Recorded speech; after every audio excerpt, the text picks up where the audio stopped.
मंडळी, आज आपण एका खूप कॉमन आणि कन्फ्युजिंग विषयावर बोलणार आहोत, ते म्हणजे केसांसाठी मेहंदी सेफ आहे की कलर. आपण समजून घेऊयात की मेहंदी आणि कलरचे काय नेमके फायदे आहेत, काय तोटे आहेत. तर या सगळ्यांमध्ये आपण सगळ्यात आधी बोलूया मेहंदीविषयी.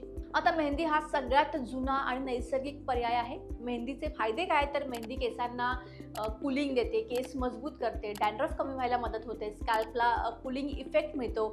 ज्यांचे केस ड्राय, फ्रिझी किंवा डॅमेज झालेले असतात त्यांच्यासाठी मेहंदी चांगला पर्याय ठरतो.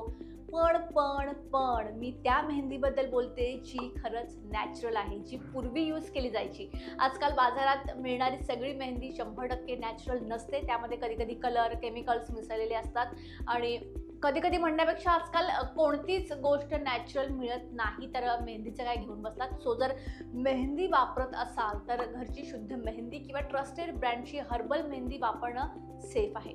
तर आता सेकंड ऑप्शन आहे परमनंट हेअर कलर. तर परमनंट हेअर कलरचे फायदे काय आहेत, तर यामध्ये शेड्सची खूप मोठी रेंज असते.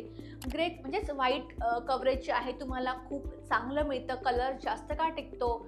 म्हणजे कलर तर तो परमनंटच असतो, पण तुम्हाला टचअप करावं लागतं. आणि आजकाल प्रोफेशनल लुक किंवा फॅशनसाठी बरेच लोक परमनंट कलरच निवडतात.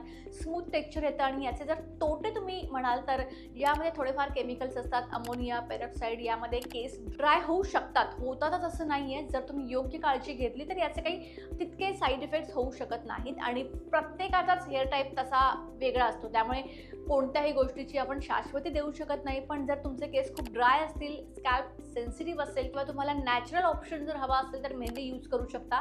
पण जर व्हाईट हेअर जास्त असतील, प्रोफेशनल लुक हवा असेल किंवा शेड्समध्ये व्हरायटी हवी असेल तर परमनंट हेअर कलर हा एक चांगला ऑप्शन आहे.